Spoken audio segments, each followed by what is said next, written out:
Kades Lurah ini ya. Paski Kades di Kecamatan Klaten Selatan ya. Kompak selalu ya.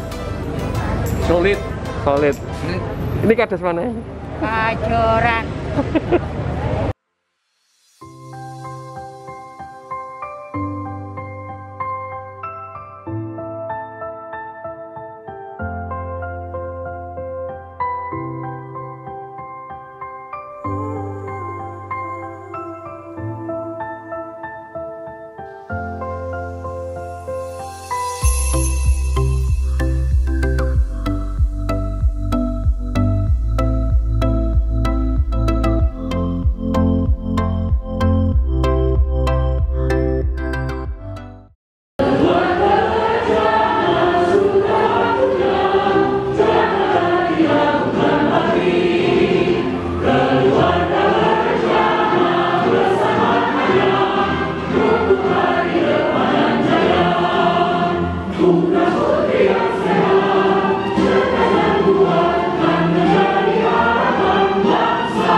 Selamat Bapak-bapak kepala desa yang hadir, yang luar biasa di luar, juga khusus untuk Bapak kepala desa dari Dodokan yang tadi juga ada di belakang ya Pak. Baik Bapak dan Ibu sekalian, tadi sebelum masuk ke dalam ruangan ini kami diajak tur. Tapi bukan tur wisata, ada wisatanya juga Pak. Wisata kuliner dan wisata pelayanan kesehatan itu. Dan ketika kita di BKKBN mempelajari program, sebenarnya program itu sudah cukup lama sebagian Pak. Saya di pusat itu hanya membayangkan seperti yang ada di kertas saja.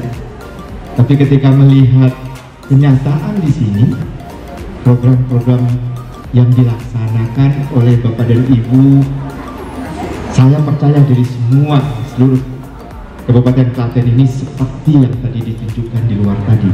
Ini luar biasa Pak. Jauh seperti yang saya bayangkan.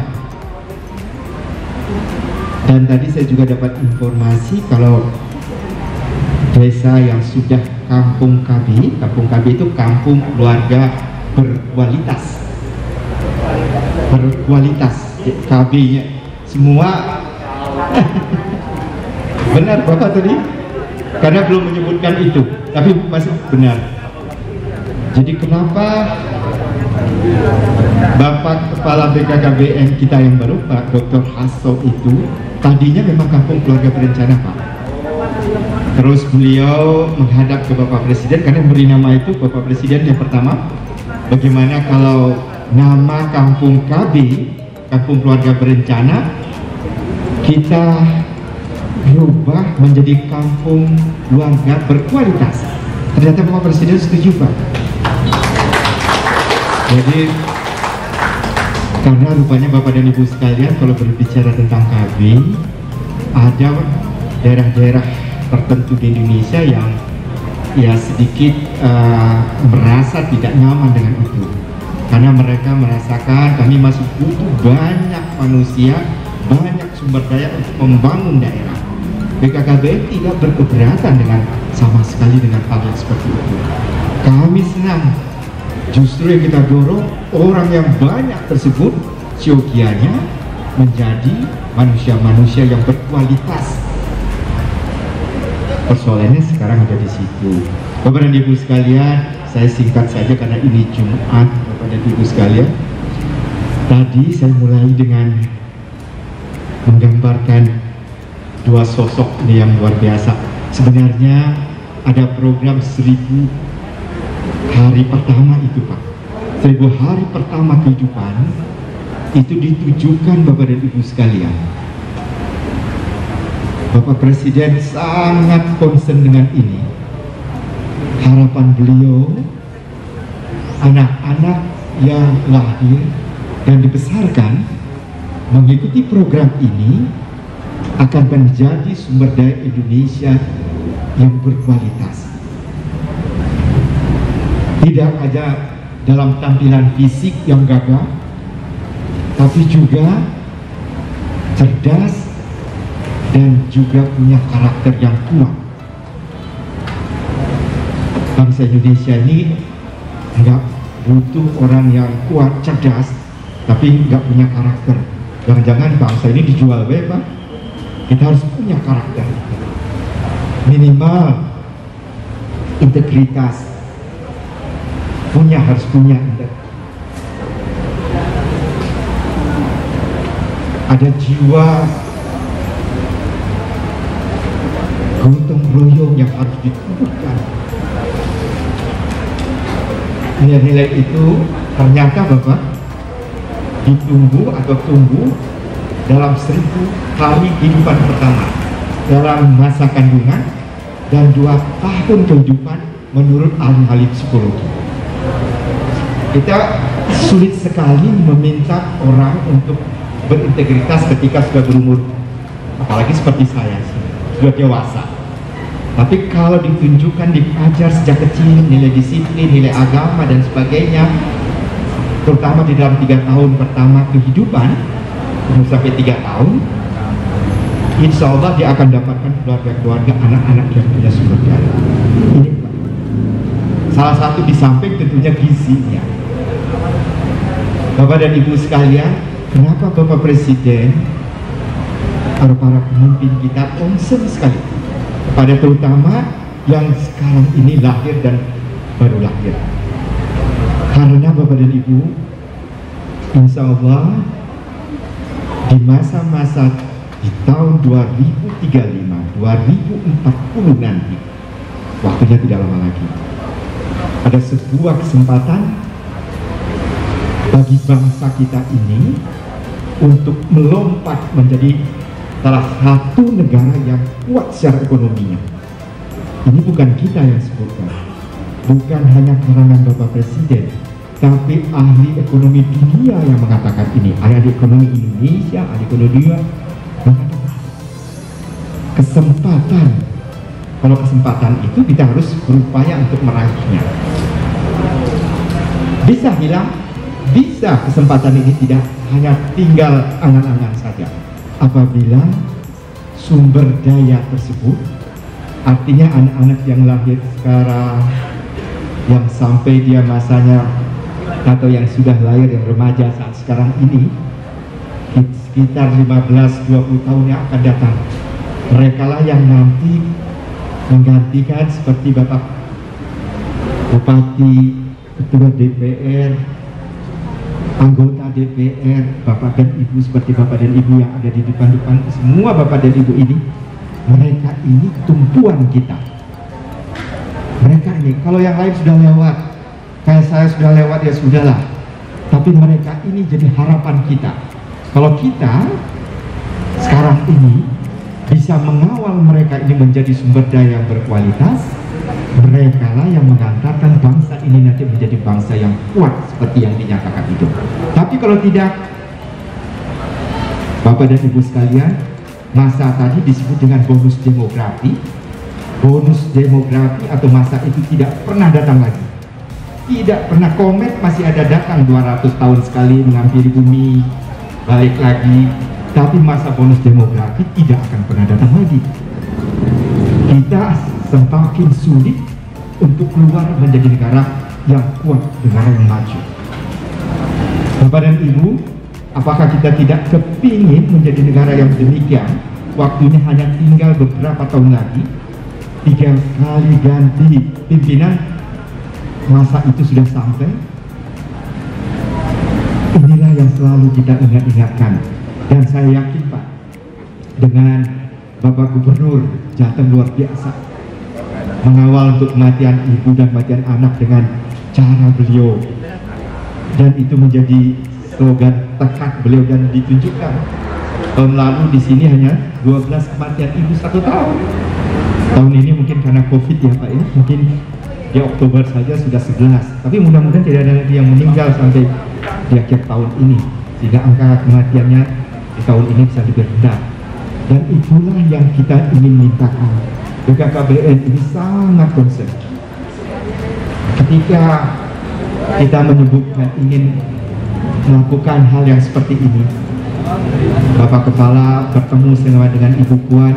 Ibu Puan sangat luar biasa setuju dan mendorong kita, mendorong BKKBN ini untuk sering-sering turun ke lapangan, mendorong semua kegiatan ini. Kalau ini bisa dikawal persis seperti yang Bapak Bupati katakan, insya Allah kita akan dapatkan anak-anak kita yang berkualitas. Dan inilah harapan kita. Ketika 15-20 tahun lagi mungkin saya juga belum tentu ada, kita enggak, tapi paling tidak kami tentunya berharap sekali ibu-ibu sekalian, ibu-ibu yang luar biasa, ibu-ibu yang membesarkan putra-putri ibu-ibu ini, mereka ini nanti harapan-harapan kita. Pemerintah dan masyarakat sendiri sudah membuat sarana untuk mengawal ini. Ada posyandu disinggung-singgung oleh Bapak, ada posyandu terintegrasi, ada PAUD holistik terintegrasi. Itu merupakan sarana, kunjungi sarana-sarana ini. Ada puskesmas, ada puskesmas, di sini ada puskesmas dengan segenap petugas-petugasnya yang siap mengabdi kepada kita semua. Ada penyuluh kita, Pak, ada sub PPDB kita yang selalu berada mendampingi keluarga-keluarga yang ada di sini, yang membimbing keluarga-keluarga bina tadi, bina keluarga balita, remaja, lansia, untuk siap menjadi, kalau lansia itu program BKKBN mengawal lansia kita ini menjadi lansia tangguh. Ini juga perlu menjadi perhatian karena nanti tidak lama lagi sama masanya jumlah lansia di Indonesia ini akan lebih dari 15%. Bahkan diperkirakan itu mendekati 25% dari total penduduk. Bapak dan Ibu bayangkan begitu banyak lansia. Tapi kalau lansia-lansia ini tidak tangguh, dia akan menjadi beban masyarakat, beban keluarga, masyarakat dan negara. Walaupun itu orang tua kita nggak boleh mengatakan seperti itu. Tapi secara perhitungan ekonomi dia disebut seperti itu.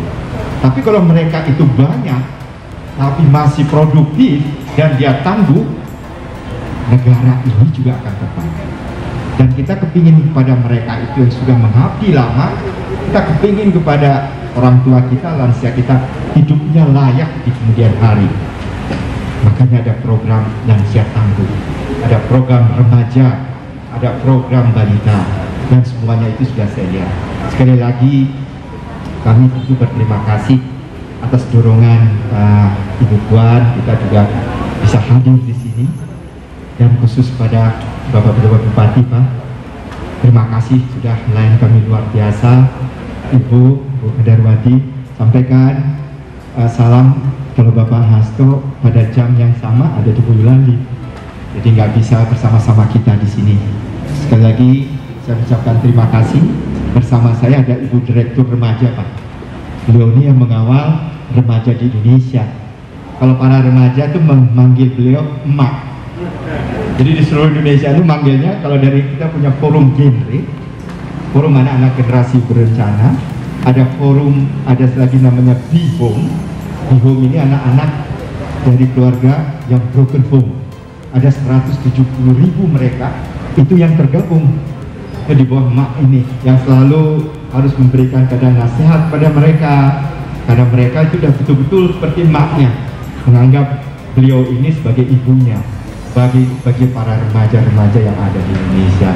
Sekali lagi terima kasih khususnya kepada perwakilan BKKBN Provinsi Jawa Tengah.